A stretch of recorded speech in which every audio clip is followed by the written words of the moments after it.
Good morning guys and welcome back to my channel. Today I'm going to give you sort of an updated review and sort of my final thoughts on the Vanilla Royal Sugared Patchouli from Kayali. This is a perfume that I touched on a couple of months ago and I wanted to update you and let you know how she wears, my final thoughts on it, longevity, and just a little bit more detail about the perfume, as well as one of my absolute favorite new layering combinations. But if you're new to my channel, thank you for stopping by. My name's Alithia and on this channel we do talk a lot about perfume and I would love if you would consider subscribing. Also make sure to click on the link tree down below.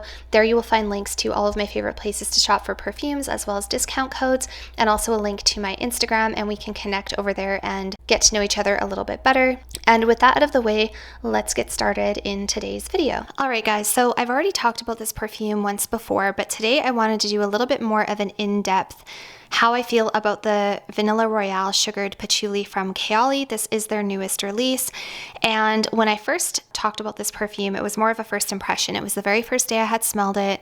I actually kind of liked it on that day, but I didn't really know if it would be one that I would love wearing or anything like that, and I wanted to come back and give you guys a more thorough review of this perfume and also tell you my ultimate thoughts on it. I really like this perfume a lot. Like, I really like it a lot, which is very surprising for me because if you guys know me and you know my channel, I have a difficult time with Middle Eastern inspired scents, especially ones that are very spicy or have a lot of oud.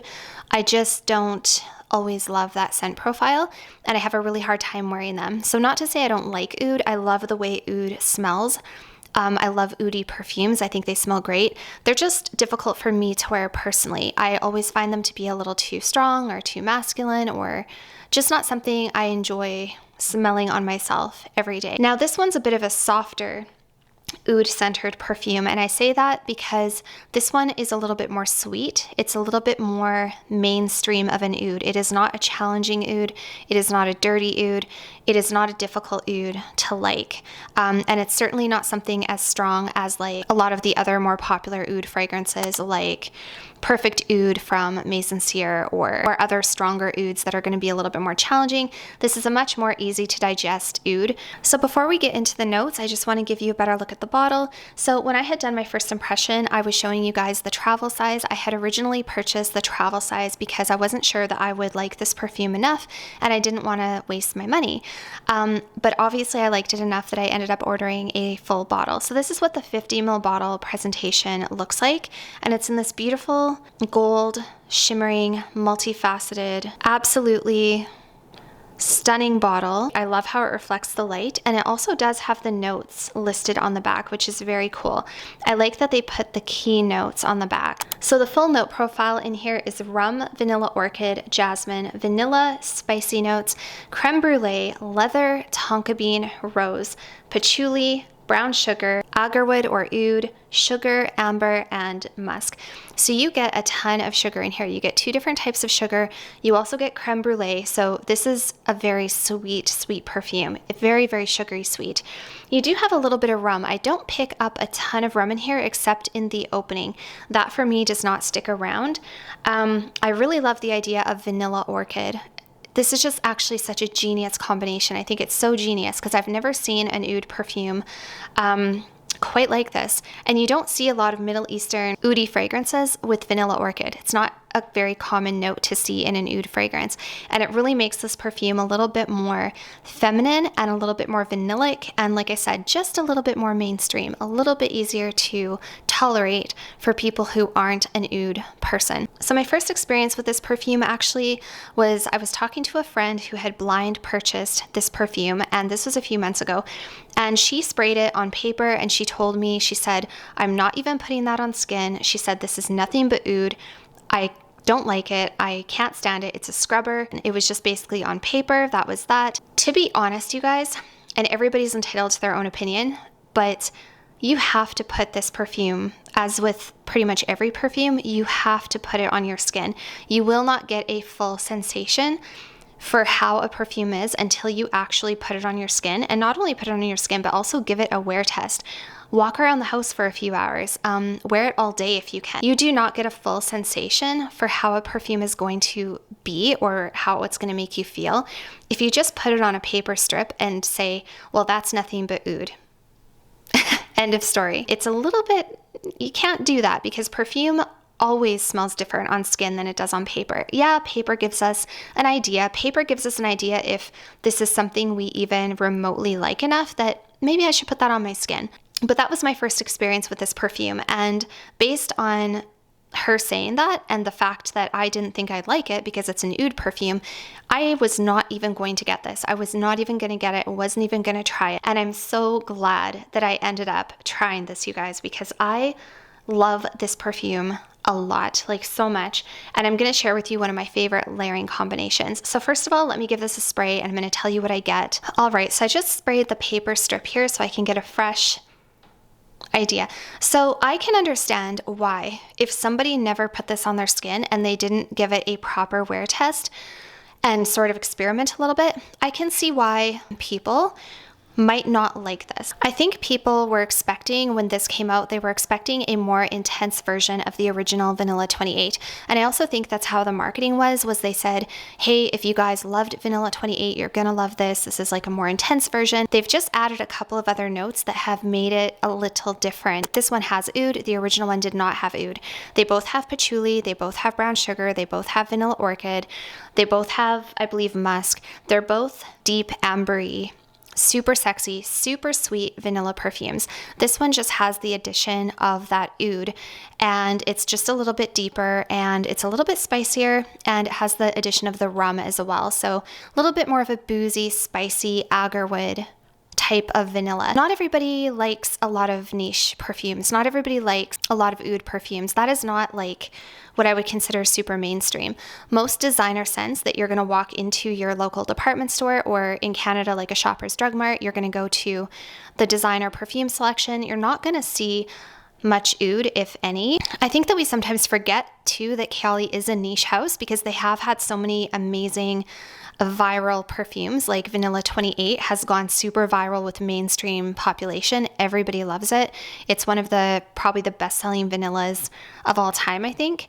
And that's among people from all ages. Younger teenagers, later teenagers, women of all ages love Vanilla 28. This isn't a mainstream perfume, so it doesn't surprise me that a lot of people are disappointed, because a lot of their clientele, a lot of their audience is younger people who are used to sort of mainstream perfumes. That doesn't discount the fact that if you don't like this perfume and you love niche perfumes, that doesn't discount, obviously, their opinion. Something important to keep in mind is that I think people were actually expecting like a more intense Vanilla 28, and it's not just a stronger version, it's actually like a different and more intense version. So you guys, when you first spray this, I will be honest, when you first spray this, there is a little bit of a harshness almost, or a screechiness. When you first spray it, it does have a bit of a roughness around the edges. You get the rum, you get the patchouli, you get the oud, you get the sugar, you get the florals, you kind of get it all, the spices, it's all kind of mixed together, and it's kind of confusing for a minute. I was like, okay, what am I smelling? Am I smelling a sugary vanilla? Am I smelling an oud? Am I smelling like a floral? Am I getting a boozy rummy? Like, what am I getting? It was kind of all when you first spray it for that first couple minutes. Where it is now on the strip, you guys, I am obsessed with how this smells. It smells so luxurious and beautiful and smooth and delicious, and it's just beautiful. It is a beautiful, beautiful, sweet, opulent, rich smelling oud fragrance. It's a sugary vanilla oud with a little bit of a floral touch, a tiny bit of spice. Yeah, I love this, you guys. I really, really love this. This is the first oud fragrance I've ever been able to kind of tolerate in my collection for myself personally, because the sugars that are in here and the vanilla orchid that's in here and the jasmine that's in here and the creme brulee and all of those sweet notes just make this so wearable for me, and also very feminine. I think this is unisex leaning feminine. I don't know if I'd want to smell it on my boyfriend. I like oud, but this is almost too sweet for him. I want him to wear more of a masculine oud personally. But if he wore this, I wouldn't be mad. If he wore this, I would not be mad. I am obsessed with this scent. And I'll tell you guys something. I wasn't sure how I felt about this one until I layered it with none other than Vanilla 28. It wasn't until I tried layering it with Vanilla 28, and this really brought out the vanilla and it brought out the sweetness, and it just gave it a little something that it didn't have without it. And honestly, you guys, I kid you not, I actually prefer these two layered together than just Vanilla 28 by itself. So like I said, these two perfumes share a lot of similarities. So they both have vanilla orchid, they both have jasmine, they both have brown sugar and tonka bean. They both have musk and patchouli. The original vanilla also has amber and amberwood. So this is like a deep, ambery, super sweet, vanillic, floral vanilla. It is stunning. A lot of people, it always surprises me, a lot of people say this is like a straight up vanilla, like a basic straight up vanilla, but it's actually not just a vanilla. It doesn't even have vanilla listed in the notes. It has the fantasy note of vanilla orchid, which is more of a vanillic, kind of a sweet, spicy floral. It has tonka bean, it has brown sugar. So it lends itself to being vanillic, but it's not just vanilla. So I have a strip with just this. I have a strip with just the Royal Sugared Patchouli, and then I have a strip with both of them together. So this is the strip with just the Vanilla 28, and it is extremely likable, extremely mass-pleasing. It's a beautiful, sweet, sugary vanilla orchid. It's stunning. I love it. I love it. I love it. I love it. This one is your Royal Vanilla Sugared Patchouli. Yes, it's deeper, it's darker, it's woodier. Don't spray it on paper and like put it right up to your nose. You're gonna get a lot. It's an intense perfume. Kind of put it on like the skinny end of the strip and just ever so slightly bring it under your nose and take a smell as you bring it under your nose. That is going to give you the impression of what it actually feels like when you wear this perfume. That's going to give you what's going to waft up into the air. Vanilla 28 is so darn good, you could bathe in this stuff, okay? Like, let's be honest, you could just bathe in this and it would not be offensive.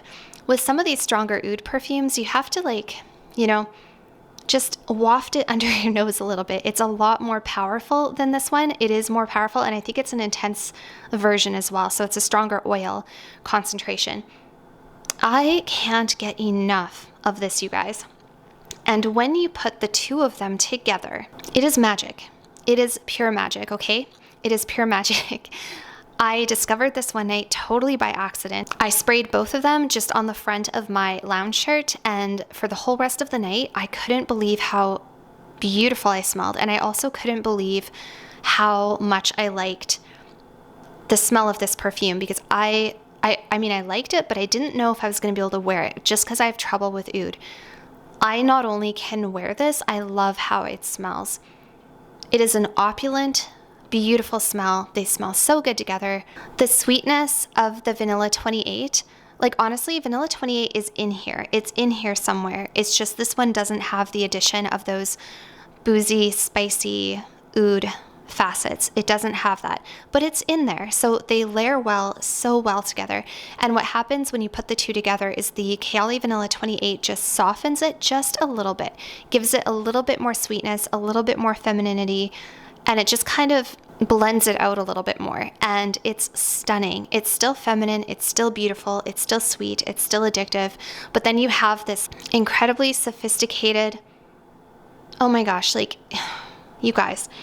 And another thing, I've seen some people say in reviews that they're under the impression that the only reason influencers or creators, I don't really like the term influencer for myself, but they say the only reason creators like this one is because they were sent to NPR, so they are feeling obligated to say they like it. Let me tell you something. I purchased both of these perfumes with my own money. I got this one from Huda Beauty. This was paid with my own money, and I have absolutely no obligation to tell you that I like this perfume. And I'm also very honest. You guys know that if I don't like a perfume, I'm going to tell you. Even if it was sent to me, even if it was worth hundreds of dollars, even if I want to work with that company, I will tell you if I like something or not. I like this a lot, a lot, a lot, a lot. Like, this is my new favorite layering combination. Is it for young teenagers who are like more of the Ariana Grande, the sweeter, the easier fragrances, who maybe don't like oud? Probably not. You know, I don't think my daughter would like this. I don't think my daughter would like this. But for me, it's magic. So just to show you guys how much I like this combination. As you guys know, I recently went on vacation for a few days and I came back and I was going somewhere down south. It wasn't super hot. It wouldn't have been appropriate for hot weather. It was perfect for like that in-between weather where it's almost warm during the day, but it gets a little bit cool at night. And we were in a place that was about 13 degrees, 14 degrees in the daytime and got to about 2 or 3 degrees. So like pretty cold, pretty cool at night. And this was the perfect fragrance combination for that. So I like this combination so much that I actually purchased travel sizes to take with me on vacation. Yeah, it's a little extra. I probably don't need this much kayali, but what can I say? I just liked it that much. So this here is the Kayali Vanilla 28 Travel Spray, and this is the Royal Vanilla Sugared Patchouli Travel Spray. And what I did, you guys, and you can kind of see the ratio that I used, because the Royal Vanilla Sugared Patchouli is so much more powerful. You don't need much. You really do not need much. 1 or 2 sprays is going to last you all day. You're going to be getting beautiful wafts of it coming up, and you just don't need very much. Whereas Vanilla 28, we all know, isn't a beast. It has okay lasting, but it's not a beast. So I went a little bit crazier with the Vanilla 28. And here's a little travel hack for you guys. If you don't want to have to bring bottles with you, what I do is I take all my stuff that I'm bringing with me on vacation, all my clothing, I put it out on my bed and I spray all of the clothing before I pack it in the suitcase. And you guys, it works so well. And then literally when you get to your destination, everything you pull out of your suitcase already smells amazing and you don't have to re-up on your perfume. I brought them just in case I needed to re-up. I did not have to reapply. So I literally just took a few sprays, like maybe 1 to 2 sprays per shirt with my travel spray, gave it a spray, went over with the Vanilla 28, gave it all a really good spray, put it away in my suitcase. I was the best smelling person, like everywhere I went. Oh my gosh, like please don't discount this too quickly. Don't discount it too quickly. Fair enough if you don't like the way it smells, that's a different story, but I really like the way it smells. I've always loved the idea and the feeling of oud because oud smells expensive, it smells rich, it smells opulent, it smells luxurious. I mean, we are talking about like big money when you're talking about oud. You just smell opulent, you smell successful, you smell luxurious, you smell chic, you smell sophisticated, you smell like you have lots of dollar signs in your bank account. Like oud perfumes are just... they're just like that. And that's how this makes me feel. It makes me feel sweet. It makes me feel feminine. It makes me feel, I don't know.